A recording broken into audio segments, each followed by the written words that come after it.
네, 반갑습니다. 오늘 그 말씀은 이제 산상수훈의 마지막 부분입니다. 마태복음 7장 13절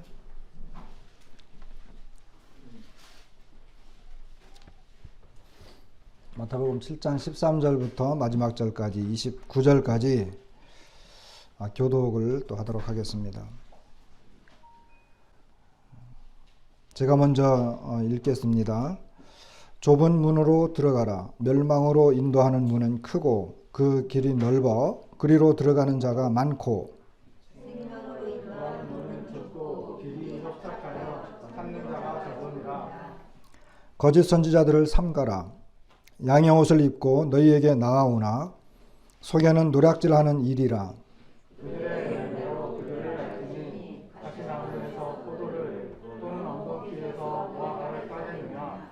이와 같이 좋은 나무마다 아름다운 열매를 맺고 못된 나무가 나쁜 열매를 맺나니 좋은 나무가 나쁜 열매를 맺을 수 없고 못된 나무가 아름다운 열매를 맺을 수 없느니라. 아름다운 열매를 맺지 아니하는 나무마다 찍혀 불에 던져지느니라. 이러므로 그들의 열매로 그들을 알리라. 나더러 주여 주여 하는 자마다 다 천국에 들어갈 것이 아니요 다만 하늘에 계신 내 아버지의 뜻대로 행하는 자라야 들어가리라. 그 날에 많은 사람이 나더러 이르되 주여 주여 우리가 주의 이름으로 선지자 노릇하며 주의 이름으로 귀신을 쫓아내며 주의 이름으로 많은 권능을 행하지 아니하였나이까 하니. 그때에 내가 그들에게 밝히 말하되 내가 너희를 도무지 알지 못하니 불법을 행하는 자들아 내게서 떠나가라 하리라. 그러므로 누구든지 나의 이 말을 듣고 행하는 자는 그 집을 반석 위에 지은 지혜로운 사람 같으니. 비가 내리고 창수가 나고 바람이 불어 그 집에 부딪히되 무너지지 아니하나니 이는 주추를 반석 위에 놓은 까닭이요 나의 이 말을 듣고 행하지 아니하는 자는 그 집을 모래 위에 지은 어리석은 사람 같으니. 비가 내리고 창수가 나고 바람이 불어 그 집에 부딪힘에 무너져 그 무너짐이 심하니라. 예수께서 이 말씀을 마치시매 사람들이 이는 그 가르치시는 것이 권위 있는 자와 같고 그들의 서기관들과 같지 아니함일러라. 네. 우리가 방금 읽은 이 본문은 주님께서 산상수훈을 이제 다 마치시고 결론을 내리시는 그와 같은 장면입니다. 그래서 이 오늘 본문에 보면 두 가지 서로 대조되는 이와 같은 것들이 많이 나옵니다. 첫 번째가 뭐죠? 멸망으로 인도하는 문과 생명으로 인도하는 문, 이렇게 두 가지 문이 나오고 있습니다. 그렇죠? 그 다음에는 좋은 나무, 못된 나무, 이게 두 종류의 나무가 나옵니다. 그리고 좋은 나무는 아름다운 열매, 이 못된 나무는 나쁜 열매, 이렇게 두 종류의 열매가 또 나오는 것을 보게 됩니다. 그리고 또 두 종류가 뭐가 나오죠?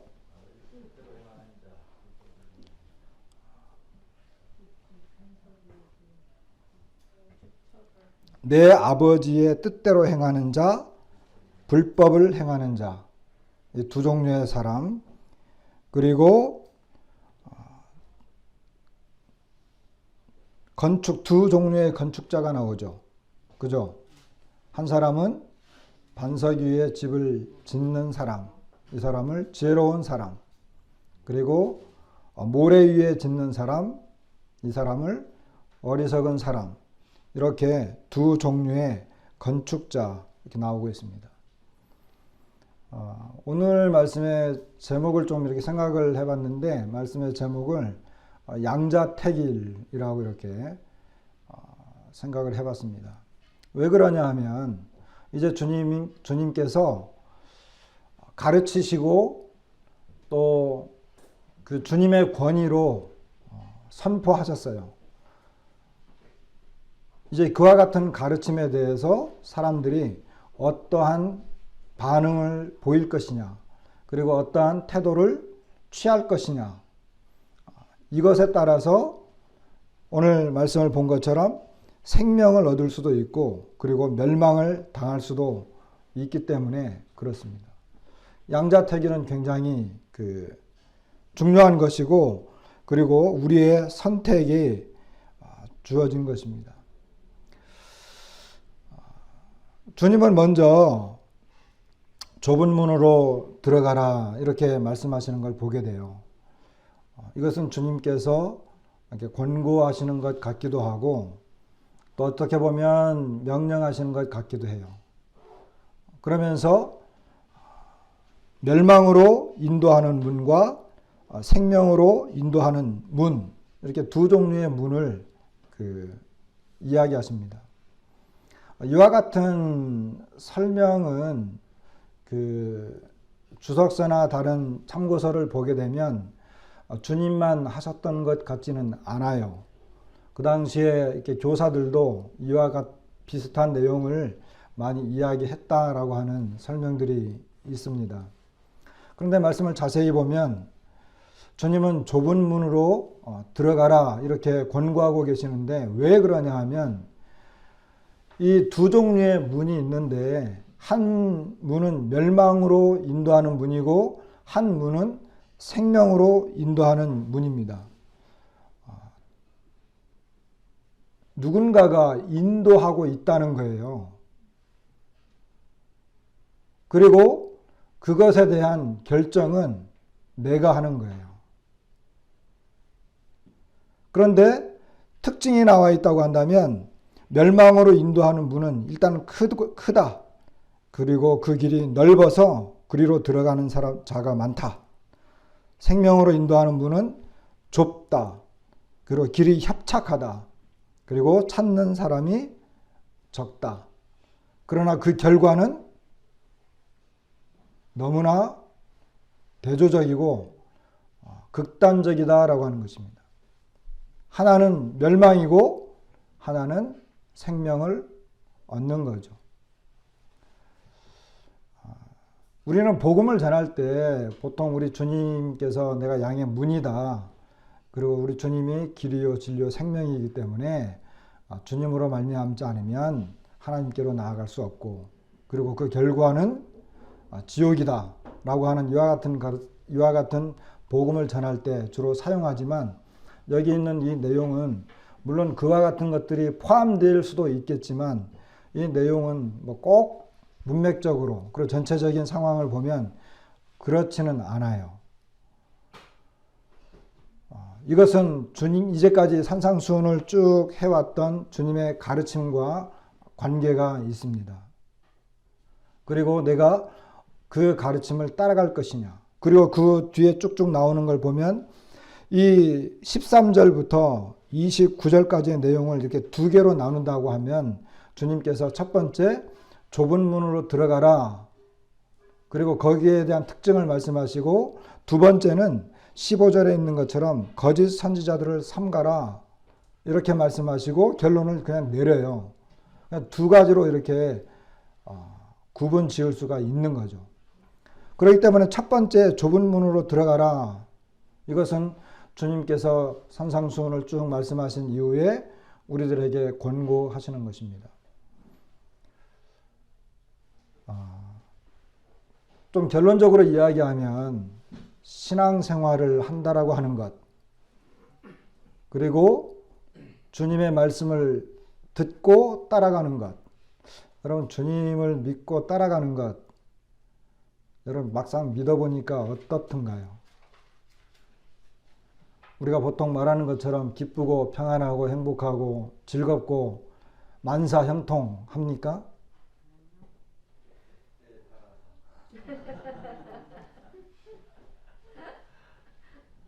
주님께서는 자기를 따르는 제자들에게 자기를 부인하고 자기 십자가를 질 것을 말씀하셨습니다. 그리고 모든 것을 주님보다 더 사랑하는 자들은 주님에게 합당하지 않다. 이 같은 말씀도 하세요. 그리고 뒤를 돌아보는 자는 되게 합당하지도 않다. 이런 말씀들을 하세요. 자, 우리가 주님을 믿고 나면 우리가 영원한 생명을 얻었기 때문에 이제 신분적으로 하나님의 자녀가 되었고 하늘의 소망이 있으며 우리 심령 가운데 주님으로부터 오는 정말 넘치는 이 평안함과 기쁨이 있는 것은 분명합니다. 그죠? 저는 제가 주님을 믿고 이 구원의 확신을 가졌을 때 제가 종종 이야기하지만 그 감동은 그것이 벌써 30년 전의 일이지만 바로 어제 같아요. 그때를 생각하면. 그리고 그때의 감동과 그 감격은 지금도 사라지지 않아요. 이것은 영원히 사라지지 않을 거예요. 제 마음에 주어진 그 죄사함의 기쁨. 너무너무 행복했고 온 천하를 얻은 것과 같았어요. 두려움이 사라졌고 너무너무 기뻤어요. 너무 행복하더라고요. 그와 같은 것들이 우리에게 있어요. 하지만 이 세상에서 그것으로 끝난 게 아니라 이제 거기서부터 시작을 한 거죠. 말씀을 읽고 그리고 그 말씀에 따라서 순종하며 이 믿음의 양심 그리고 신앙 양심을 따라서 말씀을 순종하면서 살아간다라고 하는 것은 결코 단순한 문제가 아니라고 하는 것입니다. 만사형통하지 않다는 것입니다. 왜? 이 세상의 구조가 그래요. 세상의 구조가. 우리 심령 안에 주어진 이 기쁨은 사라지지 않지만 그러나 이 세상의 구조와 짜여진 틀은 그리고 내가 주님을 믿는 이 말씀을 순종하려고 한다고 하는 것은 세상과 계속해서 부딪히고 있기 때문에 내 마음 안에서도 그리고 마음 밖에서도 굉장한 싸움이 일어나는 것입니다. 성령의 소욕과 육체의 소욕은 계속해서 부딪히고 있고 서로 싸우고 있고 그리고 세상의 구조는 우리가 주님을 믿고 따라가는 것을 계속 방해하는 이와 같은 일들이 있습니다. 그리고 오늘 문맥을 따져서 생각을 한다고 한다면 세상의 가르침들은 굉장히 실제적이고 현실적이고 그리고 어떤 면에서 우리를 올바로 인도하는 것처럼 보이는 경우가 많아요. 세상에 여러 가지 요즘 특히 우리나라에는 인문학이라고 하는 것이 굉장히 유행하잖아요. 이와 같은 것들은 마치 내 심령을 정말 살찌우게 하는 것 같고 그리고 이 세상을 살아가면서 반드시 필요한 것처럼 보이는 그리고 세상 사람들과의 관계를 올바로 맺도록 해주는 것과 같은 이와 같은 것으로 보여져요. 그러나 주님은 멸망으로 인도하는 길이다. 특별히 이제 그 뒤에 나오는 이 거짓 선지자와 관계된 내용, 거짓 가르침, 그리고 거짓 인도자, 이와 같은 것들의 가르침은 굉장히 매혹적이고 매력적으로 느껴지는 것이 오늘날 현실입니다. 그래서 수많은 사람들이 그와 같은 길들을 추종하고 따라가죠. 그러나 여러분, 우리가 5장부터 시작되어진 우리 주님께서 주님의 권위로 가르쳐진 이 말씀들, 이것은 하나님 나라의 법과 같은 것인데 이 말씀들과 세상이 말하고 있는 이와 같은 내용들이 얼마나 대조적입니까? 세상은 이 세상에서 부유한 마음을 자꾸 이야기하죠. 건강한 삶을 자꾸 이야기합니다. 그러나 주님은 심령이 가난한 자가 하나님의 나라다. 이렇게 말씀하세요. 마음이 청결해야 된다고 하잖아요. 그런 사람이 하나님 나라를 볼 것이다. 이렇게 말씀하십니다. 그리고 사람들이 요구할 때 그것보다 더 해주라. 이것이 율법과 선지자의 강령이다. 이와 같은 것들은 세상의 가르침과 너무나 다른 거예요. 대조적인 거예요. 그럼 이와 같은 것들을 우리가 어떻게 따라갈 수 있을까요? 세상의 가르침보다 어떻게 주님의 가르침을 따라갈 수 있을까요? 일단은 선택이죠. 그러나 이 선택은 결국 내 마음속에서 생겨나오는 믿음으로 말미암아 선택하게 되는 것입니다.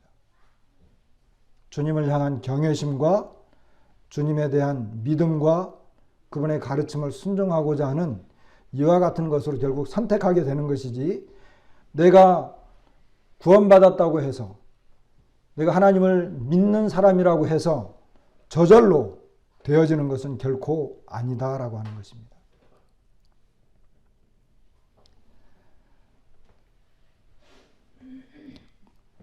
그 다음 내용을 보게 되면 주님은 거짓 선지자들을 삼가라, 이렇게 다시 두 번째 도전을 하는 것을 보게 됩니다. 이 거짓 선지자에 대한 설명이 마지막까지 계속 이어져요. 이 거짓 선지자들은 베드로 사도는 거짓 선생들이다라고 이렇게 설명을 했어요. 왜 주님께서 마지막 부분에 와서 이 가르침의 마지막 부분에 와서 거짓 선지자들을 언급을 할까요? 이 거짓 선지자라고 하는 내용은 이 복음서에 몇 번 나오고, 그리고 요한계시록에 이제 거짓 선지자의 어떤 실체가 좀 나오고 그렇게 많이 나오는 단어는 아니에요. 그러나 이 거짓 선지자는 구약에도 거짓 선지자들이 있었고, 예수님 당시에도 있었고, 그리고 사도들의 시대도 있었고, 지금도 있고 앞으로도 존재하는 자들입니다. 그런데 이 거짓 선지자, 다시 말하면 거짓 선생, 이런 사람들을 언급한 이유는 이제 주님의 가르침과 대조적인 존재들이기 때문에 그렇다라고 하는 것입니다. 주님의 가르침을 따라서 산상수훈이라든지 주님께서 본을 보이신 것이라든지, 그리고 주님께서 말씀하신 것, 그리고 사도들의 가르침, 이와 같은 것을 순종해서 얻게 된 성령의 열매라고 하는 것들은 이 세상이 감당하지 않는, 그리고 어떤 시대나 그리고 어떤 상황에서나 이런 성령의 열매를 통해서 나타나는 삶은 그것을 반대할 사람도 그런 세상도 없어요. 그러나 거짓 선지자들의 가르침과 교훈은 주님의 가르침과 명백하게 대조적인 것이고 반대되는 것을 보여주고 있습니다. 그렇기 때문에 주님이 지금 이 거짓 선지자들을 언급하고 있는 거예요. 왜? 주님이 지금까지 가르치시고 또 앞으로도 이제 4번에 걸쳐서 더 주님이 가르치시는, 이 마태복음은 5개의 강령으로 나누어졌다 그랬죠. 첫 번째 강령이 이제 이걸로 끝나요. 그리고 4개의 강령이 남아 있는데 그것이 전부 가르침으로 시작해서 그 가르침이 끝났다 이렇게 말씀하시는데, 이 가르침 속에 어떤 교훈적인 부분이 들어있다고 한다면 그 교훈들과 이 거짓 선지자의 가르침은 분명히 대조적이다. 그리고 이와 같은 자가 있다. 그리고 이 거짓 선지자들의 인도를 받아서 수많은 사람들이 들어가고 있고, 그리고 예수님 당시에도 이와 같은 사람들이 있었는데 그들을 추종하는 무리들이 많이 있었다라고 하는 것입니다. 그 결과는 물론 멸망이죠. 그래서 주님은 거짓 선지자들을 삼가라. 삼가라라고 하는 건 뭐예요? 조심해라라고 하는 거죠. 유의해라. 왜? 이 가짜는 시대를 막론하고 존재하고, 지금 특별히 주님이 가르치고 있는 이 시점부터 이 거짓 선지자들과는 계속해서 이렇게 대조적으로 보일 것이기 때문에 그렇습니다. 주님 십자가에 못 박히실 때에도 바리새인들과 장로들, 대제사장들, 이 사람들의 이 도전에 수많은 무리들이 따라갔던 걸 봐요. 그렇기 때문에 이것은 항상 대조적으로 나타나는 것입니다.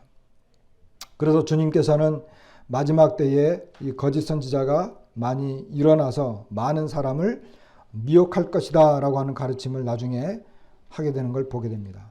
자, 이 거짓 선지자들의 특징이 뭡니까? 일단 거짓 선지자들을 조심해라 그랬어요. 그죠? 거짓 선지자들을 조심해라. 근데 이 거짓 선지자들은 어떤 자들이에요? 첫 번째로 양의 옷을 입고 뭐예요? 나아오는 자들이죠. 속에는 노략질하는 일이다. 옷은 양의 옷을 입고 양의 이 가죽을 덮어서 나타났지만 속에는 어떤 일이? 노략질하는 일이다. 이들이 양에게 접근한 이유가 뭐예요? 결국 잡아먹으려고 온 거죠. 잡아먹으려고. 주님께서 나중에 바리새인들을 책망하실 때 그들은 과부의 가산을 삼키는 자들이다 이렇게 책망하세요. 그들이 교훈하고 그리고 그들의 가르침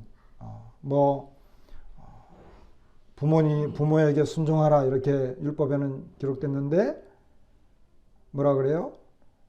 고르반 하나님께 드렸다 그러면 다시 부모에게 드리지 않아도 된다. 결국 그건 누구 것이 되는 거예요? 서울 사람이 제주식 표현하니까 영 어색하네요. 지꺼. 그렇게 되면서 노략질하는 거예요. 그러니까 자기들 율법사들의 어떤 유익에 맞게끔 이것을 많이 이렇게 변조시켜요. 우리나라 입법기관이 있는데 이 입법기관들도 어떤 그 자기네 당파 싸움 그리고 어떤 정당의 이권 때문에 이런 것 때문에 법을 만들 때 자기들의 어떤 이권을 생각해서 국민을 생각해서 만들어야 되는데 정당의 이익 그리고 어떤 이 권력을 가진 사람들의 이권을 생각해서 법을 만드는 경우가 있는데 그런 것을 볼 때 참 안타깝죠. 이것이 세상 사람들의 어떤 가치관이고 그들이 갖고 있는 어떤 그 생각들입니다. 어쨌든 자, 이리와 양은 분명히 달라요. 그죠? 모습도 다르고 일단 먹는 게 다르잖아요. 먹는 게 다르고 어떤 행동도 다르죠. 그래 거짓 선지자들은 이렇게 양들과 분명히 다른 것을 보게 됩니다. 자, 이 거짓 선지자들을 그럼 어떻게 할 거냐라고 하는 것입니다. 이 거짓 선지자들을 어떻게 할 거냐. 이 두 가지로 이렇게 설명할 수 있어요. 두 가지로. 그것이 17절부터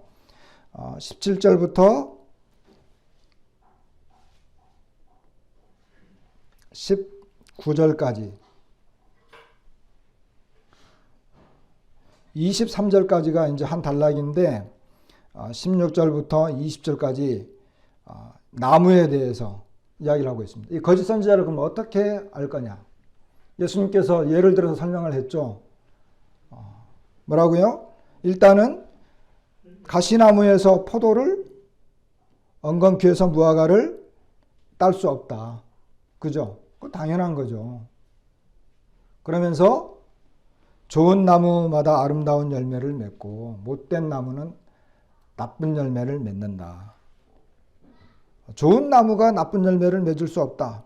그리고 못된 나무가 아름다운 열매를 맺을 수 없고 그리고 아름다운 열매를 맺지 아니하는 나무마다 찍혀 불에 던져진다. 이렇게 말씀하십니다. 다시 말하면 나무를 보고 그들을 여기 뭐라 그랬어요?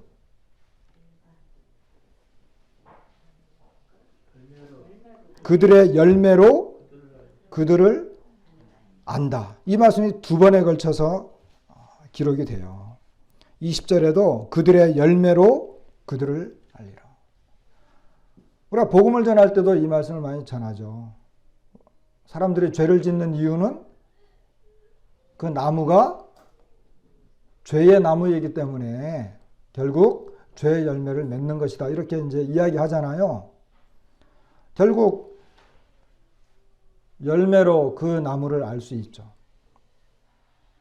주님께서 이스라엘 백성들을 책망하실 때 그런 말씀 하셨어요. 내가 극상품 포도나무를 심었는데 열매는 들포도 열매를 맺었다. 이러면서 책망하죠. 극상품 포도나무를 심으면 그것도 최고의 포도 열매가 맺어야 되잖아요. 그런데 들포도를 맺은 거예요.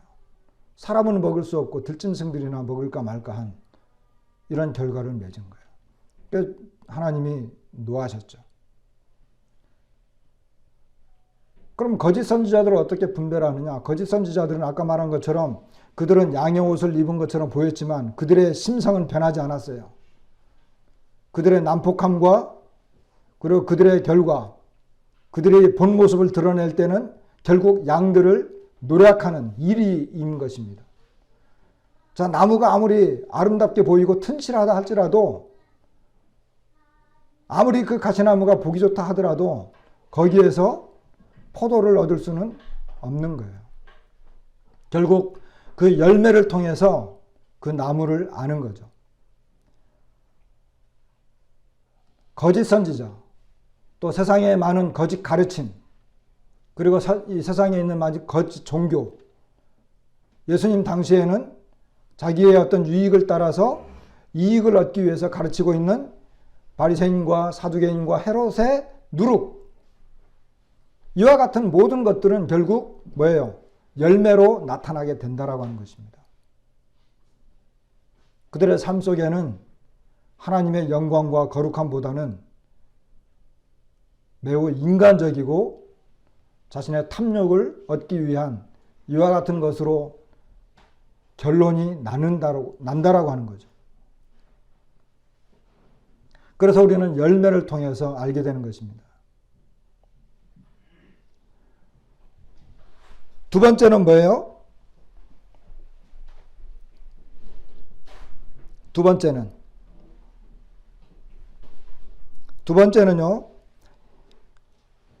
21절에 보면 나더러 주여 주여 하는 자마다 다 천국에 들어갈 것이 아니요 다만 하늘에 계신 내 아버지의 뜻대로 행하는 자라야 들어가리라. 이것은 앞에 나무와 열매하고 연결되어서 주님께서 실제로 가르치신 거예요.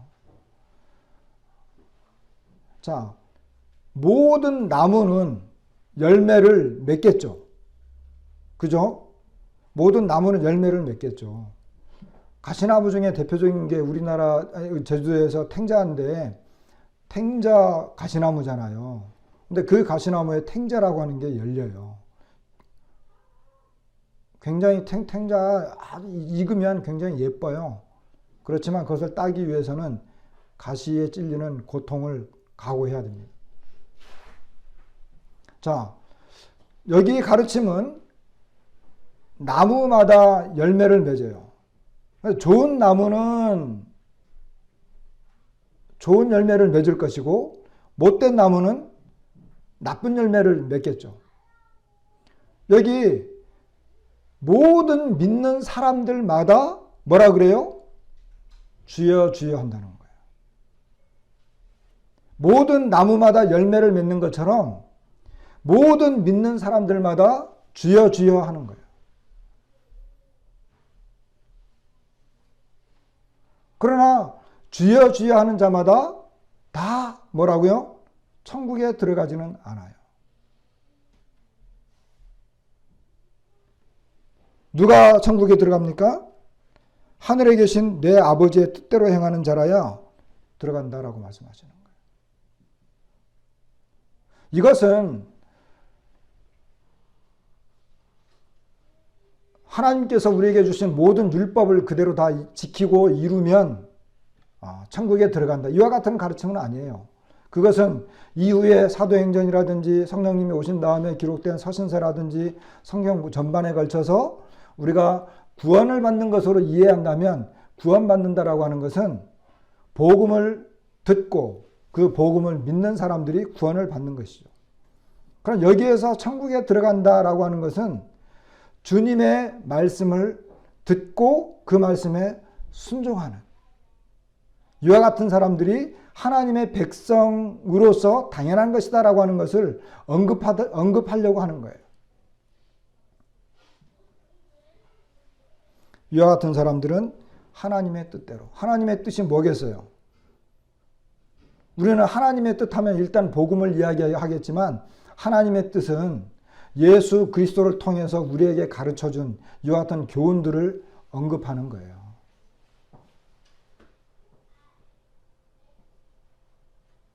복음으로 말하면 아버지께서 보내신 자, 그를 믿는 것이죠. 또 아버지의 뜻은 너희의 거룩함이다.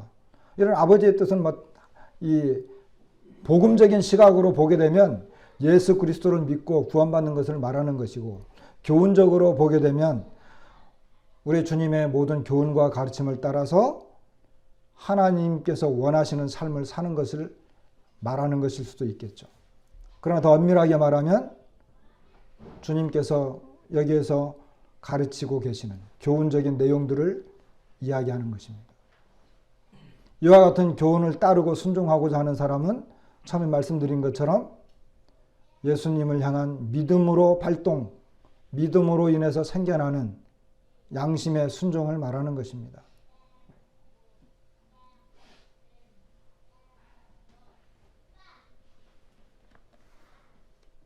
정말 예수님을 믿는 사람이라고 한다면, 그리고 예수님의 교훈을 따르고자 한다면 하나님의 뜻에 순종하겠죠.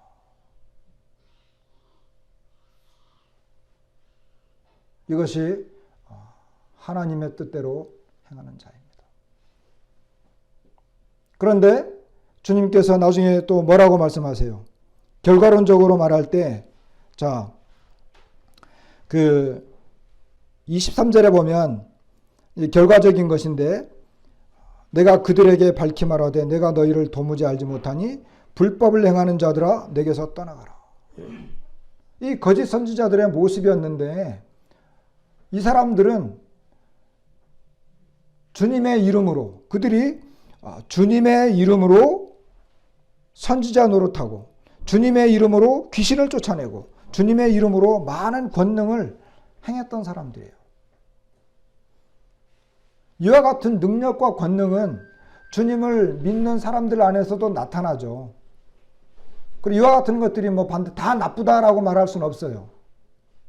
그럼에도 불구하고 주님은 이 사람들을 향해서 불법을 행하는 사람들이다 이렇게 이야기해요. 불법은 뭐예요? 법을 어긴 거죠.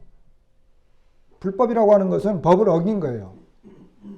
그러면 어떤 법을 어겼을까요? 주님께서 여기 5장부터 쭉 언급해온 하나님 나라와 관계되어진 이와 같은 교훈들에는 관심이 없고, 그들은 주님의 이름으로 어떤 능력적인, 어떤 자신의 어떤 능력을 드러내는 이와 같은 행동들을 했다라고 하는 것입니다. 내가 너희를 도무지 알지 못한다, 이 말은요, 주님과의 인격적인 관계를 말하는 거예요. 주님과의 인격적인 관계. 내가 너희를 도무지 알지 못한다, 이 말은 우리가 정말 주님을 믿고 정말 주님의 가르침을 나의 주님의 교훈으로 받아들여서 그 주님 앞에 순종하고자 하는 나의 인격이 하나가 되었을 때 이것을 주님이 기뻐하고 원하는 것인데, 이 사람들은 그와 같은 관계 형성은 하지 않고 그들은 주님의 이름으로 뭔가 일을 많이 했고 능력적인 일을 보였지만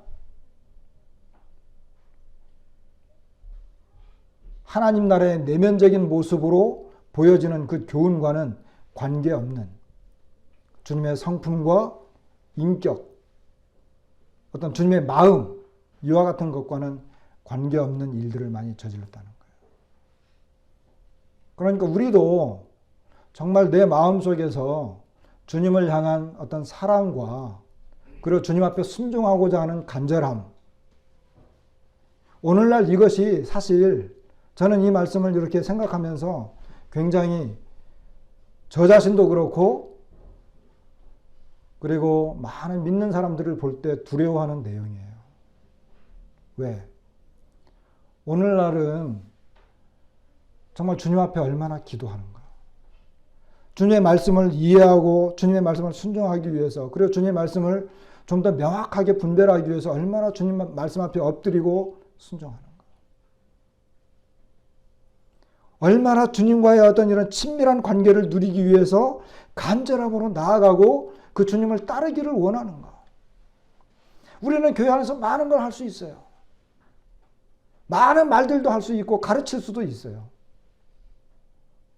그리고 어떤 사람은 교회 안에서 겉으로 볼 때 굉장히 능력적인 일들을 많이 하는 경우도 많이 봐요.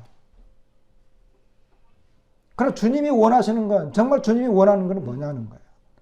주님이 능력이 없어서 그런 사람들이 필요로 할까요? 여기 사람들이 선지자 노릇을 하고 뭐 귀신을 쫓아내고 병자들을 고쳐내고 이런 것, 주님이 능력이 없어서 그런 사람들을 필요로 할까요? 주님이 정말 원하는 것이 뭐냐는 거예요. 주님이 정말로 원하는 것. 그것은 주님과의 개인적인 관계예요.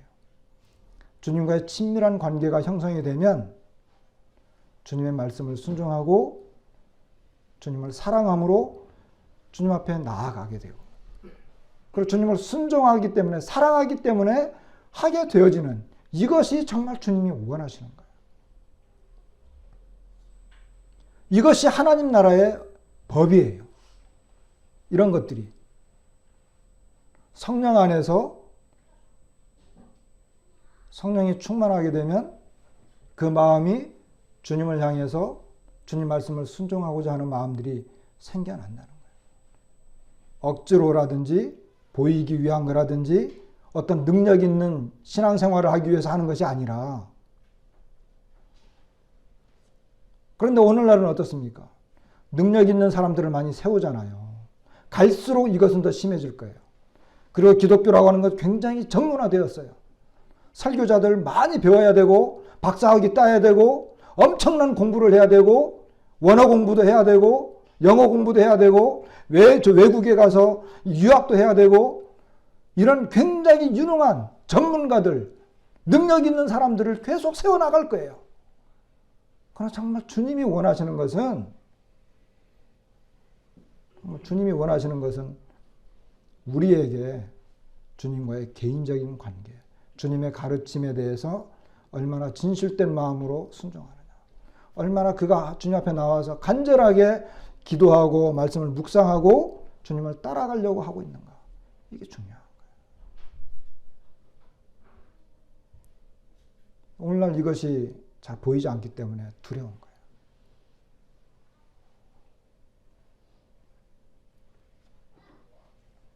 저는 주일날 설교하게 되잖아요. 그런데 오늘날은 이 설교학이라고 하는 게 있어가지고 굉장히 전문화되어서 이렇게 어떤 짜임새 있게, 그리고 어떤 단어나, 물론 중요합니다. 그리고 그렇게 했을 때 사람들이 감동을 받게 되고 제대로 공부해서 제대로 가르친 대로 가르침을 한다고 한다면 효과는 많이 나타나요. 그러나 이와 같은 것들이 우리가 갖는 두려움은 뭡니까? 그런 능력과 실력은 많이 높아졌지만 그러나 그 중심이 주님 앞에 가까이 나아가지 않는다고 한다면, 주님께서 이 사람들을 이야기할 때 내가 너희를 도무지 알지 못한다. 알지 못한다라고 하는 건 뭐예요? 주님이 이 사람들을 왜 모르겠어요? 선지자 노릇을 하고 귀신을 쫓아내고 많은 권능을 행할 때 왜 모르겠어요? 그러니까 주님은 그 일을 본 게 아니었어요. 주님과의 관계를 본 거예요. 오늘날은 많은 사람들이 이제 많이 배우고 좋은 학교를 나와서 많은 실력 있는 젊은이들이 많이 생성이 됐어요. 수준이 많이 높아졌어요. 그리고 어떤 전문가들이 많이 나와서 아주 훌륭한 좋은 그 직장에 들어가서 기능적인 일들을 능력 있게 하는 사람들이 많이 나왔고, 그리고 교회에도 그런 사람들이 많이 들어오고 있습니다. 세상은 그런 것을 귀하게 보고, 물론 교회도 좋겠지만 다양한 사람들이 다양한 그 상황 속에서 다양한 어떤 그 은사를 통해서 주님을 섬기면 좋겠죠. 나쁜 것을 말하는 건 아니에요. 그러나 주님과의 관계는 그것보다 더 중요합니다.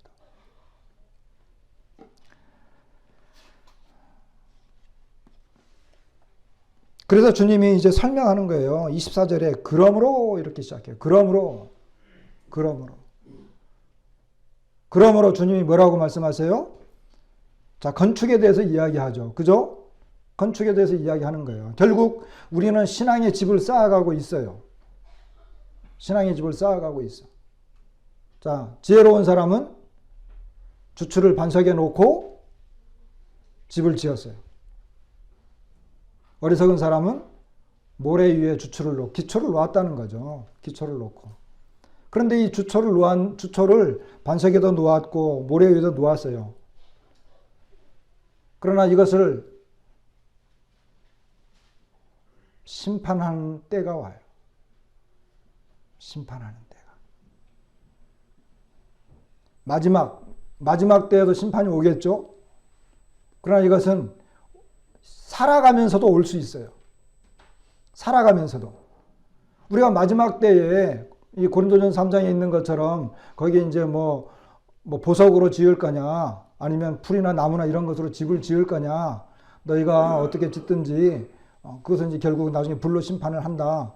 그런 이야기도 있지만 그것은 어떤 마지막적인 것이라고 할 수 있지만 이 내용은 우리가 신앙생활을 하면서 지금 현재 닥쳐올 수도 있어요. 왜? 비는 지금도 올 수 있거든요. 내일부터 비 온다는 예보가 있어요. 비가 많이 와서 창수가 내리고 바람이 심하게 불었어요. 그러나 주초가 약하면 무너진다는 거죠. 이런 사람을 어리석은 사람이라고 그랬어요. 결국 뭐예요? 주님과 개인적인 관계가 형성이 되어서 주님의 말씀에 순종하는 사람은 그 믿음과 순종의 결과로 말미암아 그 신앙이 계속 견뎌나가겠지만 능력과 주님과의 개인적인 관계 형성은 되어 있지 않고 어떤 나타나는 현상과 일을 통해서 무엇인가를 얻고자 하는 신앙생활이라고 한다면 어려움이 왔을 때, 그 일이 인정받지 못했을 때 어떻겠어요? 무너져 내린다라고 하는 것입니다. 이런 것은 어리석은 거죠. 결국 자기 힘대로, 자기 능력대로 살아왔지만 어떤 어려움이 왔을 때 극복해내지 못하고 무너져 내리는 것이 신앙생활의 모습이라고 하는 것입니다. 이것은 지금이라도 일어날 수 있어요. 그래서 어떻게 보면 진짜냐 아니냐, 정말 믿음이 있는가 없는가는 비가 와보고 홍수가 나고 바람이 한번 쳐봐야 돼요. 나에게 어떤 어려움이 팍 왔을 때 정말 그 사람이 정말 그럼에도 불구하고 주님 말씀 앞에 엎드려서 주님을 신실하게 의지하는지, 내가 손해를 보고 정말 이 말씀을 따라가면 내가 정말 다 잃을 것 같은 것처럼 보여도 그대로 가는지, 이것은 그 결과를 봐야지 않는다라고 하는 것입니다. 그래도 무너지지 않는 것을 보면 그 사람은 주님이 판단했어요. 지혜로운 사람이다. 지혜로운 사람이다. 이렇게 이야기한 것입니다. 모든 가르침을 이제 마쳤어요. 모든 가르침을 마치니까 무리들이 그 가르침에 놀랐다 그랬어요. 여기 가르침에 놀랐다라고 하는 것은 좀 심한 표현으로 경악했다는 거예요. 경악했다는 거예요. 그리고 그 가르침에 완전히 압도당해가지고 완전히 그냥 뻥 했다는 거예요. 너무너무 놀래가지고. 왜 그랬을까요? 여기 권위 있는 자와 같다 그랬거든요. 주님은 주님의 권위로 말씀하셨어요. 주님은 말씀이셨기 때문에 어떤 다른 사람의 교훈이나 이런 것들을 인용할 필요도 없었고, 주님께서 하신 그 말씀 자체가 하나님의 권위를 가지고 말씀하셨어요. 옛사람들은 이렇게 말했지만 나는 너희에게 이르노니 나는 너희에게 이르노니 이랬잖아요. 이와 같은 것들은 주님께서 법을 선포했던 그 법의 창시자였던 그와 같은 권위를 가지고 말씀하셨기 때문에 달랐어요. 이것을 뒤집어서 우리에게 적용시켜보면 우리는 이 권위 있는 주님 그리고 권위 있는 이 말씀에 우리는 순종해야 된다. 그 권위에 순종해야 된다. 라고 하는 거예요. 그래서 주님은 말씀만 하신 것이 아니라 8장 이후부터 보게 되면 이 권위를 보여줘요. 주님은 그냥 말로만 하신 게 아니라 정말 권위 있는 말씀도 하셨지만 권위 있는 행동도 하세요. 왜? 왕이니까. 그분은 권위자니까. 주님이시기 때문에. 그렇게 해서 우리가 이 말씀을 보고 주님을 더 확실하게 의지할 수 있는 것입니다. 왕의 권위를 가지고 그리고 법의 어떤 창시자의 가르침으로 우리가 이 가르침에 주의하고 순종한다고 한다면 우리는 정말 지혜로운 자이고 생명의 삶을 살 것입니다. 그러나 여러분 이 말씀을 계속 거역해 보세요. 주님이 가르친 교훈을 한번 거역해 보세요. 자신 있으시면. 여러분 개인의 힘이 있고 능력이 있으시면 한번 말씀을 주님 제가 한번 거역해 볼게요. 거역해 보세요. 바로 무너져요. 멸망입니다. 주님께서 그렇게 말씀하셨거든요. 우리가 오늘 본문을 본 것처럼 멸망으로 인도되어지는 문이거든요. 그리고 이 주님의 말씀을 제쳐놓고 다른 길을 계속 찾아보세요. 수많은 사람들이 추구하는 그 문을 한번 향해서 나아가 보세요. 그들이 인도할 때 그 길을 한번 따라가 보세요. 그 결과는 멸망입니다. 그러나 우리는 어때요?